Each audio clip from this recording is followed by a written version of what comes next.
Assalamualaikum warahmatullahi wabarakatuh. Perkenalkan, nama saya Nur Saada. Saya mahasiswa RPL 4 jurusan S1 Keperawatan Stikes Sukabumi. Pada kesempatan kali ini saya akan melakukan edukasi mengenai penyakit gangguan reproduksi, khususnya kanker serviks. Tujuan utama kesehatan reproduksi adalah memberikan pelayanan kesehatan reproduksi kepada individu maupun pasangannya secara komprehensif, khususnya kepada kalangan remaja maupun wanita usia subur agar dapat menjalankan fungsi reproduksinya secara sehat dan bertanggung jawab. Sasaran edukasi ini adalah wanita remaja maupun wanita dewasa usia subur. Contoh 3 penyakit gangguan reproduksi wanita diantaranya adalah ada endometriosis, yang kedua adalah sistitis, dan yang ketiga adalah kanker serviks. Kanker serviks sendiri merupakan suatu keganasan yang disebabkan oleh pertumbuhan sel-sel epitel serviks yang tidak terkontrol, di mana disebabkan oleh human papillomavirus atau biasa disingkat dengan sebutan virus HPV, onkogenik dan menyerang rahim. Tanda dan gejala kanker serviks sendiri adalah yang pertama, adanya perdarahan pervaginam yang abnormal. Perdarahan pervaginam ini bisa terjadi setelah berhubungan seks, bisa juga terjadi setelah menopause, bercak dan perdarahan di antara periode menstruasi. Yang kedua, gejalanya adalah adanya keputihan. Cairan yang keluar mungkin bisa berupa darah, berbau busuk, bisa terjadi setelah menopause maupun di antara periode menstruasi. Dan yang ketiga adalah adanya nyeri panggul. Nyeri panggul ini bisa terjadi saat berhubungan seks atau pada pemeriksaan panggul. Berikut contoh video edukasi mengenai kanker serviks. Waalaikumsalam, silakan masuk Ibu, silakan duduk. Terima kasih. Silakan, bisa dibantu Ibu? Ini sister mau konsultasi, mau tanya-tanya. Iya. Aku tuh sering keputihan, terus kadang suka banyak gitu. Kadang kalau nggak ngapa-ngapain terus suka nyeri panggul di sini, sering banget gitu. Ya, baik Bu. Sebelumnya perkenalkan, saya Nurul. Saya perawat yang bertugas di Poliklinik Kandungan ini Bu, dari jam 7 sampai jam 12 siang nanti Bu. Ya baik Bu. Baik, kalau gitu saya akan melakukan edukasi ya Bu ya mengenai gangguan penyakit reproduksi seperti kanker serviks. Apakah Ibu bersedia? Iya, Ya, waktunya tuh sekitar 5-10 menit ya Bu ya. Ibu bersedia ya Bu ya. Sebelumnya dengan Ibu siapa? Ibu Sila. Ibu Sila, usianya berapa Ibu Sila? 30 tahun suster. Ya, 30 tahun. Pendidikan terakhirnya Ibu? SMA Siswa SMA. Ya. Tadi keluhannya bagaimana Ibu? Keluarnya suka keputihan, Iya. terus kadang suka banyak gitu, sama suka nyeri panggul juga. Ya, baik Ibu. Sebelum saya melakukan edukasi, saya mau tanya dulu nih sama Ibu, apa sih yang Ibu ketahui mengenai kanker serviks? Kanker serviks itu apa ya? Belum pernah dengar juga sih. Baik. Kalau karena Ibu belum tahu, maka saya akan jelaskan ya Bu ya. Untuk kanker serviks sendiri itu merupakan suatu keganasan Bu yang disebabkan oleh adanya tuh pertumbuhan sel-sel epitel yang tidak terkontrol. Biasanya itu disebabkan oleh human papillomavirus Ibu, atau biasa kita kenal dengan virus HPV ya. Dan itu tuh menyerang rahim Bu. Nah, lalu untuk ada beberapa jenis pemeriksaan Bu untuk menegakkan penyakit kanker serviks ini. Yang pertama itu ada pap smear ya Bu ya. Jadi itu dilakukan pemeriksaan mikroskopik terhadap sel-sel yang diperoleh dari usapan serviksnya itu Bu. Jadi dia diperiksa sama mikroskop ya Bu ya. Terus ada inspeksi visual dengan asam asetat atau biasa disingkat dengan IVA Bu. Nah, jadi itu pada serviksnya tuh dilakukan cara mengulas asam cuka itu dengan asam asetat 3-5% biasanya Ibu. Lalu ada USG transvaginal Bu. Nah, jadi itu dilakukan dengan memasukkan alat yang bernama transducer ke dalam vaginanya. Terus lalu ada pemeriksaan cairan pada vagina Bu. Misalnya kan keputihan nih. Keputihannya tuh misalnya lendir atau cairan yang keluar dari vaginanya misalnya berubah menjadi warna coklat itu atau mengandung darah, biasanya itu mengindikasikan mengidap kanker serviks ibu.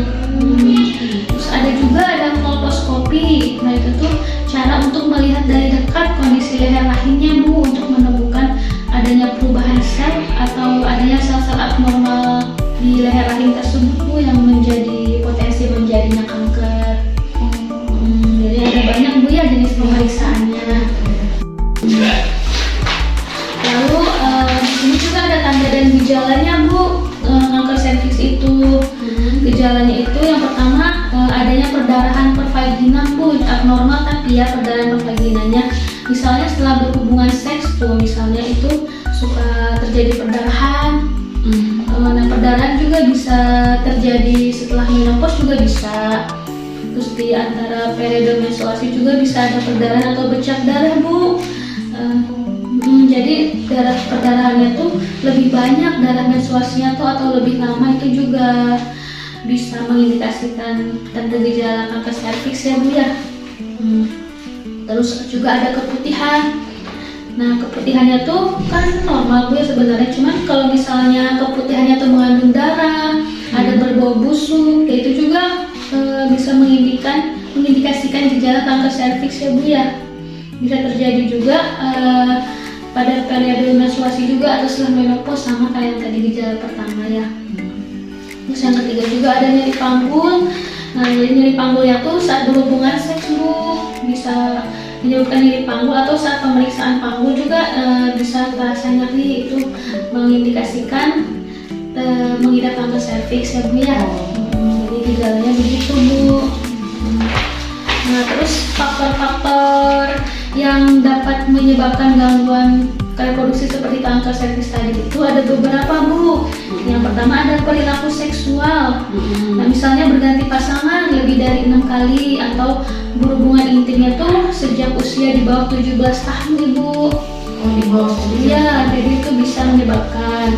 Terus juga ada penggunaan pil KB, mengkonsumsi pil KB dalam jangka panjang, misalnya lebih dari 5 tahun. Itu meningkatkan risiko hingga 2 kali lebih besar untuk mengidap kanker serviks ya bu ya.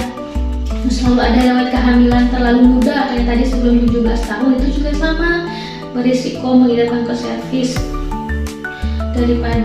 dibandingkan dengan usia 25 tahun. Jadi kalau lebih muda juga itu bu ya berisiko ya.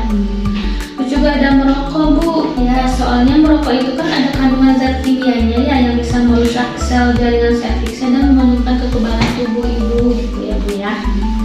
Terus juga ada gaya hidup yang tidak sehat bu, seperti terlalu sering stres, malas berolahraga, dan pola makannya tuh nggak sehat bu. Itu kan menyebabkan daya tahan tubuhnya tuh menjadi lemah, jadi itu daya tahan tubuhnya tuh tidak maksimal bu dalam menghadang infeksi virus HPV tadi ya. Sampai sini paham bu? Kamu sih berarti KB yang mana itu? Yang jenis apa? KB sebenarnya aman sih bu ya, kan balik lagi tergantung daya tahan tubuh si ibunya sendiri. Cuman yang emang dalam jangka panjang tuh memang pasti beresiko bu, ada resikonya masing-masing ya untuk KB itu sendiri. Nah terus yang terakhir ini ada pencegahannya bu, pencegahan agar tidak terjadi adanya gangguan reproduksi seperti kanker serviks tadi ya bu ya.